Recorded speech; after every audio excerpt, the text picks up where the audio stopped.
Tales from the Ribble Valley by Cornelius McManus and George Hull. The Legend of Tumbledown Hall. There must be scores of ramblers in this picturesque old valley who have seen this dark stretch of wood, and who have yet no idea that it hides a building of any kind, much less a larger hall. Local guidebooks are silent about it. The people who live near it take no interest in it, and you might pass within a stone's throw of its walls without knowing that such a place as Tumbledown Hall was in existence. I came upon the hall quite suddenly. I was wandering, in defiance of painted and printed notices, in the cool shade of the wood, when the sun was too hot for walking to be enjoyable in the open field. I was pushing my way through tangled briar and matted brushwood, and at the same time concocting in my mind some excuse that I might give if challenged by the guardian keeper. Suddenly I stumbled across a broken wall. This caused me to look up, and a fresh surprise was at hand, for in an open space with a thick wood all round stood the ruins of a large-sized house. They were ruins. There was no calling them by any other name. The ice wall was not above 8 feet high, yet it was possible to identify every part of the house. The broken doorposts lay across the moss-grown steps. The walls were crumbling into sand. The bits of woodwork still remaining were so rotten that they fell into pieces at the touch of the hand, and the whole place was a victim to the most relentless destruction. Not only is the place unknown to most people, but it does not appear to have a name. The garrulous landlord, at whose house I ate my tea dinner, had never heard the name of the place. To my surprise, however, he had known the place when it was inhabited. It never had a name, he said. It was simply known as the Big House, and when the last tenant left it, it had been demolished by the landlord, because it was situate right in the midst of his preserved lands. This, I suppose, is the reason why so few people are aware of its existence, and this is certainly why the squire gave orders for its demolition. Yet it is not unconnected with a story which once made the Ribble Valley famous for the traditional period of 9 days. On the banks of the Ribble, so close indeed that the waters seem to lick its walls when a few days' rain has swollen them, stands a neat whitewashed cottage. It is quite a better class house when compared with the other cottages in the neighbourhood, and has been tenanted at various times by retired grocers, bankers, and cotton manufacturers. Still, it is a cottage of no pretension, and its rent is probably under £20 a year. A few years since, the house was empty throughout one winter. In the early spring, 2 strangers took possession of it. As no one knew them, and they didn't tell why they came, nor where they hailed from, public interest in them became at once aroused. One of the newcomers was an invalid man, who was seldom seen out of doors. The other was a fine young woman, who might be the invalid's wife or daughter. No one could guess which. I can't tell the exact date at which they came to the district. Mine host of the Flitcher Bacon is not good at remembering dates. He only remembers that it was in this year Dick Worston of Balderstone won 3 first prizes at the Wally Show, and I am left to find further particulars in the records of the society. The invalid gentleman and his lady attendant did not court the society of their neighbours. Every fine day the gentleman made his appearance in a bath chair. The lady found it trying exercise to get the chair along the rugged roads, but she never had any assistance, and, excepting a charwoman, the Darnells got on without the help of servants. The poor invalid had been at their Ribbleside home a few weeks when Tumbledown Hall got a new tenant. A van-load of furniture came into the house, and upon the day following a tall middle-aged gentleman did the same. This last addition to the population of the country was no recluse. He didn't mean to shut himself up away from society. He hadn't been in the place a week before all the neighbours knew him by sight. They also knew that his name was Cumberstone, and most of them had heard from his own lips that he had lately retired from the hardware trade. The geniality of this latter gentleman was a direct contrast to the frigid demeanour of the invalid. The latter seemed to carry a chilly air about with him which completely enveloped himself and the lady, and checked any familiarity which might ensue from the civility of the country people. But Mr. Cumberstone was not overawed by this unsociable demeanour. About a fortnight after his arrival, he met the bath chair in one of the roughest roads in the district. The wheels had become encumbered by mud. The many holes in the road were full of water. The surface of the way had been scattered over with many pointed limestone, and there were signs that the fair one's strength was fast giving way under the efforts required to propel the chair and its occupant. "Seems to me you're in a fix, miss," said Mr. Cumberstone. "Oh no, I think I can manage," said the lady, making a brave but unsuccessful attempt to dislodge the wheel of the chair from a deep rut. "Give me the handle," said Mr. Cumberstone, and without waiting for the lady's assent, he laid hold of the machine and pushed it forward into the middle of the road. "Thank you," said the lady faintly as she came forward to retake her place at the back of the chair. "Oh, I'll shove it up to the top of the hill.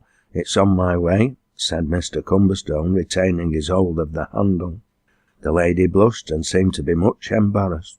She looked at the invalid as if for direction, but evidently reading assent in his passive eyes, she allowed Mr. Cumberstone to push the bath chair to the top of the steep and rugged brow. "I believe you live in that white cottage down at the waterside," said Mr. Cumberstone, addressing the lady. "Yes," she feebly answered, glancing again at the face of the occupant of the bath chair, who, however, made no sign or motion. "Ah, I thought so. I've seen you go in there several times. You see, we country people must take a little notice of each other's goings and comings, mustn't we?"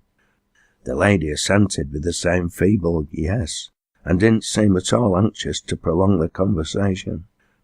"Been ill long?" asked Mr. Cumberstone, indicating the invalid, but again addressing the lady. "Yes, a long time." "Ah, lameness?" "Yes, complete lameness and an incurable illness," assented the lady, nervously. "Very bad job for him. He's denied the pleasure of walking about the beautiful country," said Mr. Cumberstone. The lady again feebly gave an assent. "Beg pardon, is he your father?" asked Mr. Cumberstone. "Yes," said the lady, and as they had now reached the top of the hill, she advanced with evident relief to resume her labour of propelling the bath chair. "Well, I'll go across the fields here. It's my nearest way home," said Mr. Cumberstone. "I'm the new tenant at the big house, as they call it. I don't propose to intrude on your privacy under the circumstances, but I shall be glad to see you any day up at the Hall. Be sure to call soon." The lady again feebly muttered her thanks. The invalid, who had never opened his mouth during the interview, did not answer Mr. Cumberstone's cheery good day, and his lady companion seemed much relieved when the talkative gentleman skipped over a stile and disappeared. The invalid and his daughter did not avail themselves of the invitation to pay an early visit to Tumbledown Hall.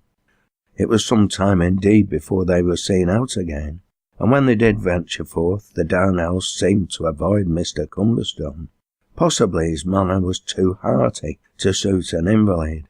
At any rate, whenever he was spied in the distance, the bath chair was turned into any bypath, rather than that the down house should be forced to renew their acquaintance with Mr. Cumberstone. The tenant of Tumbledown Hall considered that the invalid was very unsociable, even for an invalid, and he never dreamed of calling to see him. But he could not help remarking that the lady was both young and pretty, and he thought it a pity that she should spend her time pushing a grumpy old invalid about a lonely country road. One evening, Mr. Cumberstone was standing near his garden gate, smoking an after-dinner cigar, when he heard footsteps, and in another moment Miss Darnell came round the corner. She exhibited no sign of either surprise or annoyance at seeing him, and answered his good evening with a surprisingly calm "Good evening, Mr. Cumberstone," prompted the gentleman. "Mr. Cumberstone, I did not know your name before." "Oh no, Cumber's sort of a name, isn't it?" said he, at which feeble joke they both laughed aloud for half a minute. "How is your father today?" asked Mr. Cumberstone. "Much better today, thank you. I thought so when I saw you in such good spirits." "Yes, but I have to be very careful when I am with him. Invalids are so very queer sometimes, aren't they?"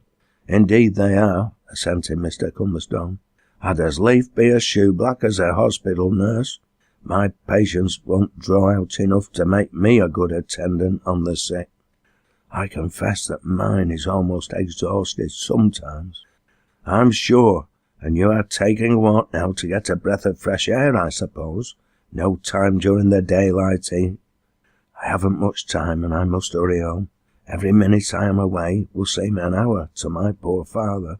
"Well, I won't keep you away from him unnecessarily, but don't go all round the road. Come through my garden and across the fields onto the bank of the Ribble. You'll be at home in half the time it should take you to go round the road." "With pleasure, if you'll allow me." "Only too delighted," said Mr. Cumberstone, turning and opening the garden gate.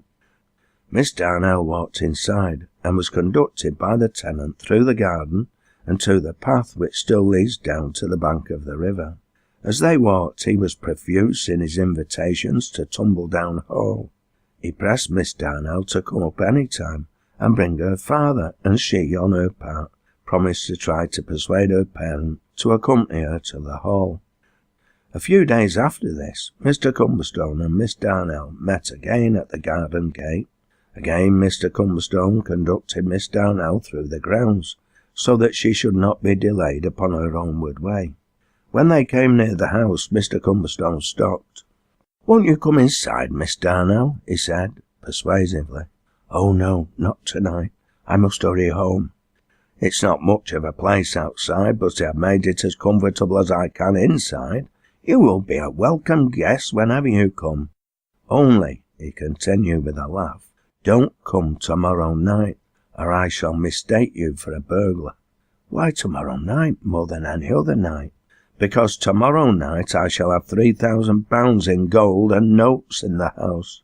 "My word, what a rich man!" "But it will be only for one night. I dare say I shall sleep as soundly as ever I do. I sleep like a man with a clear conscience, Miss Darnell, though all that money will be locked up in the bureau in my room." "Are you not afraid of robbers?" "Not at all. There are no thieves in these parts, not such as would deliberately break into a house anyway, and of course I keep the possession of all this money a good secret. No one but you and I know anything at all about it." Mr. Cumberstone bade Miss Darnell good evening at the head of the steep bank, at the bottom of which ran the murmuring waters.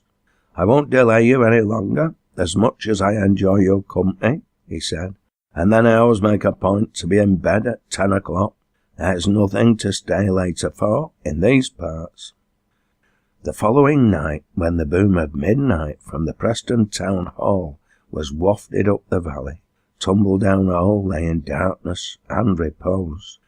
Not a light had been visible at any of the windows for the last 2 hours, and there was no sign of life about the premises. Presently, however, there was a stir in the orchard at the back of the house.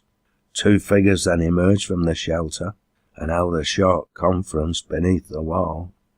"This is the window here," said one. "You get on this low wall. It is broad at the top. Then that bend in the spout will hold you until you get on the coping stone of the window. You have your chisel and the matches."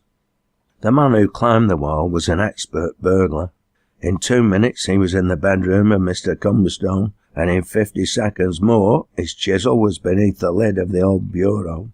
He worked without any light, the bureau containing the cash having been easier to find than he expected. The lock was, however, a stubborn one, and it hadn't quite yielded when a light suddenly shone in the face of the burglar, and at the same moment both his arms were gripped by strong hands. "Don't swear, Mr. Darnell, don't swear. I'm really very glad you're so far improved that you can visit me as I invited you to." "Who the devil are you?" shouted the burglar with frantic but unavailing efforts to release his arms. I'm Mr. Cumberston, of course. I'm your host, and I welcome you to the hospitality of this ancient house. Well, I came with very good intentions, as you will find to your cost if you insinuate to the contrary. You, a retired businessman, had no more sense than to tell my daughter, a girl you haven't spoken to above half a dozen times in your life, that you had all this money on your hands. I was going to get it, let you see your folly, then return it to you with a few words of advice. Ha ha, no doubt. But to make a long story short, I'm not Mr. Cumberston, and you are not Mr. Darnell. You are Meldin, and I am Detective Sergeant Luxby. The devil? Oh no, not so bad as that. The fox, perhaps. After that Liverpool affair, it was wise of you to bolt.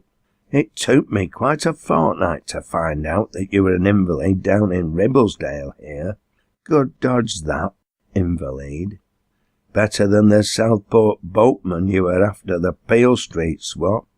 You see, I removed to here specially, and I concocted this little trap to defeat one of your favourite wiles. We have you for this job until the evidence in the Liverpool affair is all complete. See? Oh, you needn't trouble about your daughter. Daughter? Well, you're a cute 'un. She won't wait for you to throw the cash to her. She won't get a copper. But the copper's got her.